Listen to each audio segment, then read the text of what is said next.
ये है एनसीईआरटी।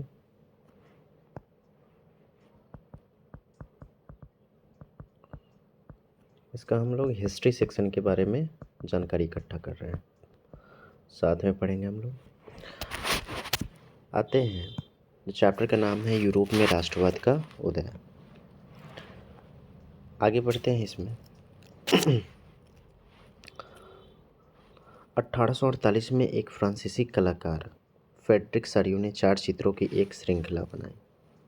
इसमें उसने सपनों का एक संसार रचा जो उसके शब्दों में जनतांत्रिक और सामाजिक गणतंत्रों से मिलकर बना था। इस श्रृंखला के पहले चित्र में यूरोप और अमेरिका के लोग दिखाए गए, सभी उम्र, सामाजिक वर्गों के स्त्री पुरुष एवं लंबी कतार में स्वतंत्रता की प्रतिमा की वंदना करते हुए। आपको यह याद होगा कि फ्रांसीसी क्रांति के दौरान कलाकार स्वतंत्रता को महिला का रूप प्रदान किया था। यहाँ भी आप ज्ञानोदय की मशाल को पहचान सकते हैं जो उनके हाथ में है।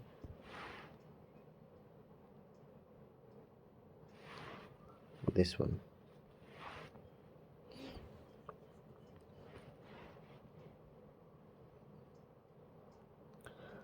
दूसरे में मनुष्य के अधिकारों का घोषणा पत्र है।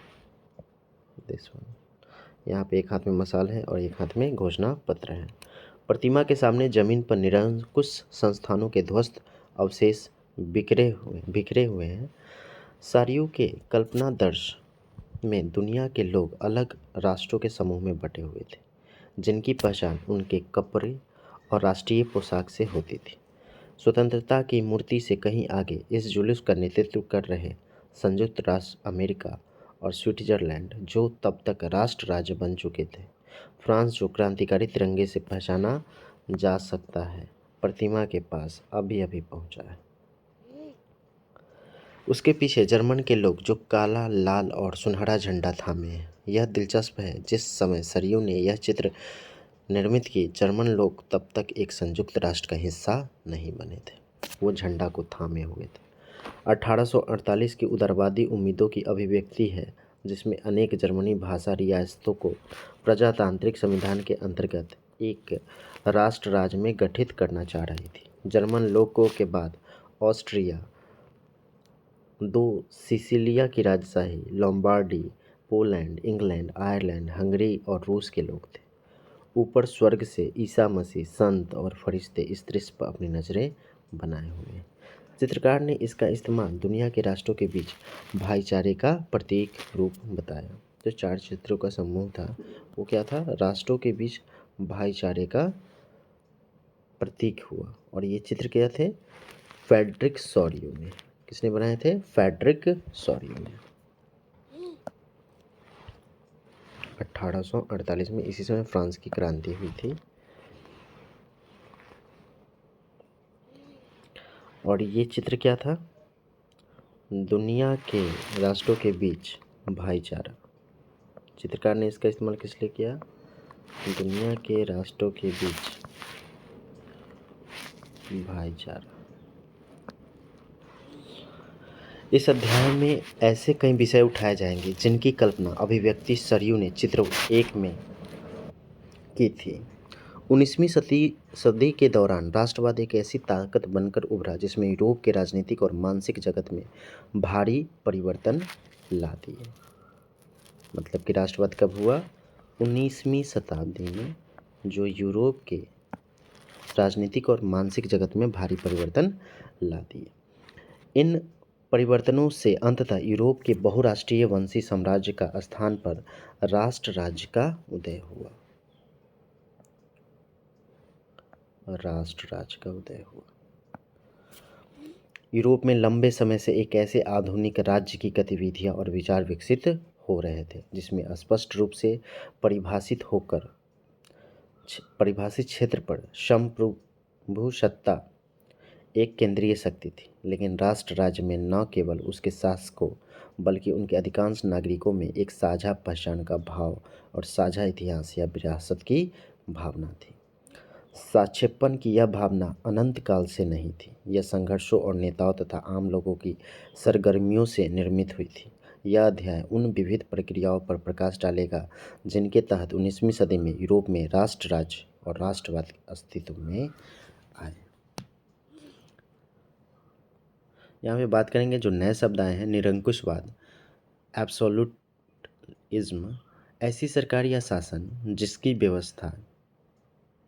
व्यवस्था जिसकी सत्ता पर किसी प्रकार का कोई अंकुश नहीं होता है। इतिहास में ऐसी राजशाही सरकारों को निरंकुश सरकार कहा जाता है, जो अत्यंत केंद्रीकृत, सैन्य बल पर आधारित और दमनकारी सरकारें होती हैं। एक कल्पनादर्श, यूटोपिया, एक ऐसे समाज की कल्पना जो इतना आदर्श है कि इसका साकार होना लगभग असंभव हो जाता है।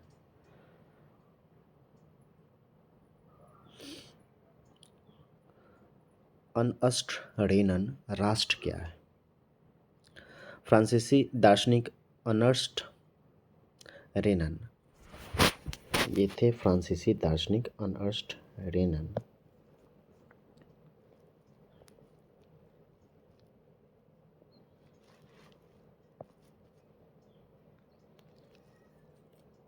ने 1882 में फ्रांसीसी दार्शनिक अर्नस्ट रेनन 1823 से 1892 तक थे, ने 1882 में सोर्बोन विश्वविद्यालय में एक व्याख्यान में राष्ट्र की अपनी समझ को प्रस्तुत किया। बाद में यह व्याख्यान एक प्रसिद्ध निबंध के रूप में छपा, जिसका शीर्षक था राष्ट्र क्या है। इस निबंध में रेनन अन्य लोगों द्वारा प्रस्तावित इस विचार की आलोचना करता है कि राष्ट्र समान भाषा, नस्ल, धर्म या क्षेत्र से बनता है। क्या है? अर्नस्ट रेनन का हिसाब से जो राष्ट्रवाद है उसको हम क्या कह सकते हैं कि राष्ट्र समान भाषा, नस्ल, धर्म या क्षेत्र से बनता है। अब देखिए यहाँ पे जो अर्नस्ट रेनन है ये यूरोप के सापेक्ष में बता रहे हैं, जबकि अगर हमारे देश में राष्ट्र की बात होगी तो यहाँ समान भाषा की बात नहीं होगी। हमारा देश विविधताओं में एकता का देश है, तो यहाँ पे विभिन्न भाषाएं हैं, विभिन्न क्षेत्र हैं, विभिन्न तरह के लोग हैं, नस्ल भी अलग अलग है, काले गोरे हर तरह के लोग हैं, लंबे चौड़े पतले छोटे। तो ये परिभाषा हमारे देश के सापेक्ष में नहीं है, यह है यूरोप के सापेक्ष में। ठीक है, वहाँ सभी लोग एक जैसे होते हैं। ठीक है, तो राष्ट्र का जो अर्नस्ट रेनन थे, इन्होंने क्या वहाँ के सापेक्ष में करके बोला कि राष्ट्र समान भाषा, नस्ल, धर्म या क्षेत्र से बनता है। ठीक है, एक राष्ट्र लंबे प्रयासों, त्याग और निष्ठा का चरम बिंदु होता है। ये हमारे देश के लिए भी सही है। शौर्य वीरता से युक्त अतीत महान पुरुषों के नाम और गौरव, यह वह सामाजिक पूंजी है जिस पर एक राष्ट्रीय विचार आधारित किया जाता है। अतीत में समान गौरव का होना, वर्तमान में एक समान इच्छा, संकल्प का होना, साथ मिलकर महान कार्य करना और आगे ऐसे काम और करने की इच्छा, एक जनसमूह होने की, यह सब जरूरी शर्तें हैं। अतः राष्ट्र एक बड़ी व्यापक एकता है। उसका अस्तित्व रोज होने वाला जनमत संग्रह है। प्रांत उसके निवासी है। अगर सलाह लिए जाने का किसी का अधिकार है तो वो निवासी ही है। किसी देश का विलय करने या किसी देश पर उसकी इच्छा के विरुद्ध कब्जा जमाए रखने में एक राष्ट्र की वास्तव में कोई दिलचस्पी नहीं होती है। राष्ट्रों का अस्तित्व में होना एक अच्छी बात है, बल्कि एक ज़रूरत है। उनका होना स्वतंत्रता की गारंटी है। अगर दुनिया में केवल एक कानून और उसका केवल एक मालिक होता तो स्वतंत्रता का लोप हो जाता। ठीक है, तो राष्ट्र क्या है कि सबके पास समान अधिकार है। ऐसा होना चाहिए नहीं कि हर चीज़ का एक ही जगह पे केंद्रीकृत हो जाना चाहिए। अगर एक ही जगह पर सारा चीज़ केंद्रीकृत हो जाता है तो क्या होगा, सारे अधिकार, सारे रूल्स एंड रेगुलेशन एक ही जगह से सबको कंट्रोल करेगा, जिससे सभी लोग की स्वतंत्रता नष्ट होने का खतरा रहेगा। नया शब्द है जनमत संग्रह। एक प्रत्यक्ष मतदान, जिसके जरिए एक क्षेत्र के सभी लोगों से एक प्रस्ताव को स्वीकार या अस्वीकार करने के लिए पूछा जाता है, उसे क्या कहेंगे? जनमत संग्रह कहेंगे। आगे है फ्रांसीसी क्रांति और राष्ट्र का विचार।